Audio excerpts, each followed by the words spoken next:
Okay, we're trying this again. Sorry about that. My phone was turned and someone said they couldn't see me. So I'm trying this again, guys. This is 16 ways to overcome a weight loss stall on keto.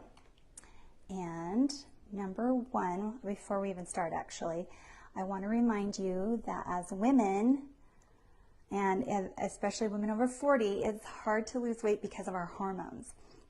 Now, hormonally, our bodies, if we go through a big weight loss, will actually stop our bodies from losing weight because we are supposed to reproduce as women, and we can't get too skinny or we won't reproduce, and our bodies don't know how old we are. So just keep that in mind. If you haven't lost weight for at least a month, then you could consider it a stall. But until that time, you need to be patient. So number one, are you in ketosis? Are you testing to see if you're in ketosis?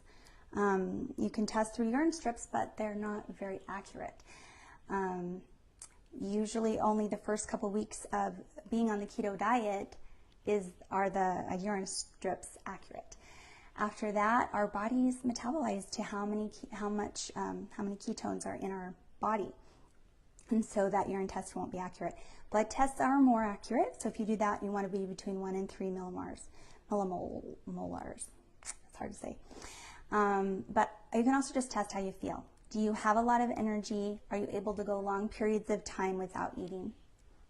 And still feel good. Those are ways to know if you're in ketosis. Number two, ask yourself, do you have any food sensitivities that are stressing your body and causing you to not lose weight because of the cortisol that's spiking from the stress? So look at those food sensitivities and see if that's a problem. You can test, take your resting pulse and then put that food on your tongue that you're wondering about, maybe some nuts or some dairy, and then see if your heart rate increases. It's pretty interesting. Even if it increases a beat or two in a minute, that's enough to show a stress response to that food. Do you have a thyroid or adrenal issue? These hormones get in the way and we can't lose weight with these things going on, but make sure that you're getting outside in nature and that you're walking and getting enough sleep. Really pay attention to that, and you might need to take some supplements to support that thyroid. You're probably extremely low in iodine and selenium, and ashwagandha is very helpful as well for those. Number five, you can stress the body with exercise, fasting, or temperature changes. Okay, there's Deanna again. So sorry, can you see me better this time? Can you see me? I turned the camera, so hopefully you can see me now. Okay, yay, good. All right, so talked about food sensitivities. Okay, which we're on number five, stress the body. Okay, exercise, fasting, or temperature changes. So doing intermittent fasting combined with high intensity exercise can be really good to get into ketosis, those combined.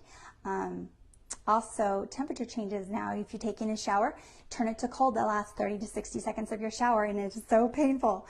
But do that and flex your muscles during that cold time, and it will help you get into ketosis. Another thing is saunas.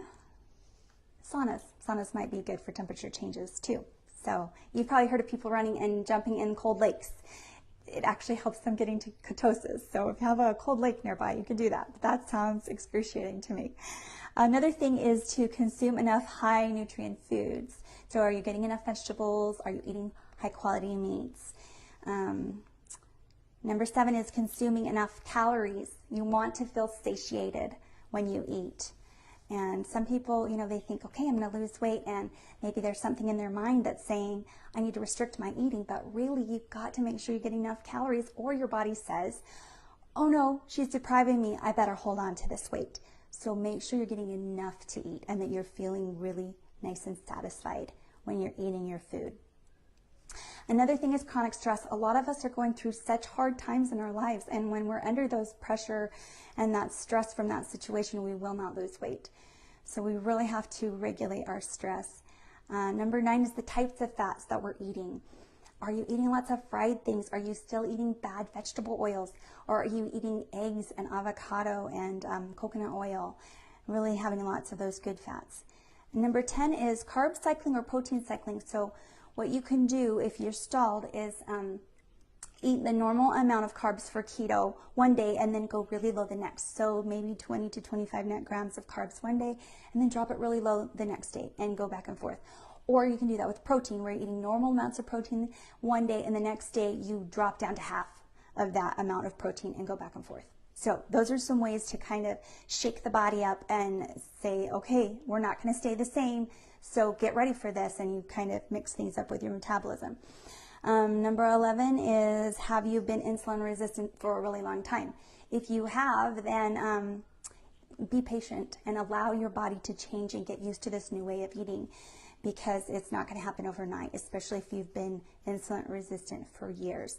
Number 12 is to cut out the dairy. I'm so sad to cut out dairy. It's one of my favorites, but I'm really trying to do it with my daughter, and she needs to for her thyroid especially. But some people that get stalled, notice when they do cut out dairy, they will continue to lose weight. And one of the really small things you can do if you don't want to cut it out completely is at least swap the cream out for butter, because cream still has 0.6 carbs in a tablespoon, whereas butter has none.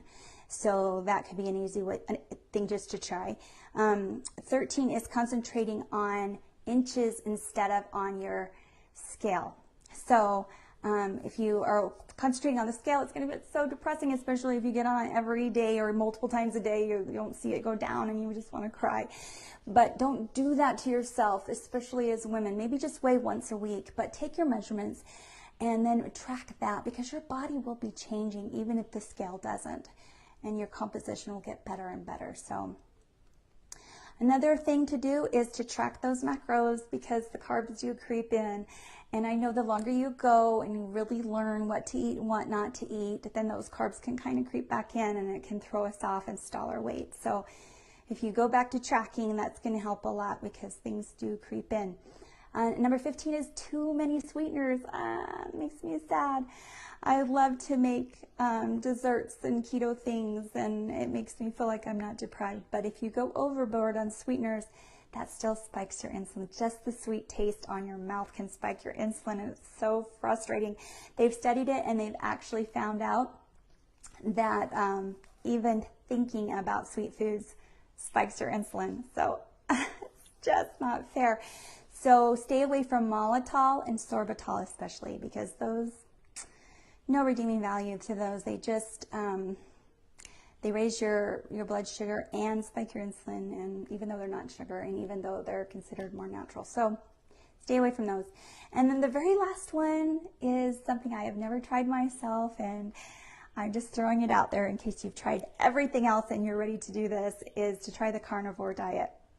For a couple of weeks to a month, obviously not long term, but they say that puts you into deep, deep ketosis and helps overcome a stall. So a carnivore diet is just meat and fat. So look into that if maybe you're desperate and you just want to get that weight loss going again and you've tried all these other things. So there's some great tips for you. Thank Deanna for joining me, and whoever else is watching. I can't even see who else is here. It doesn't show me. So love to have you guys on the group, and I hope these were helpful hints for overcoming a stall, and we'll see you guys later. Bye-bye.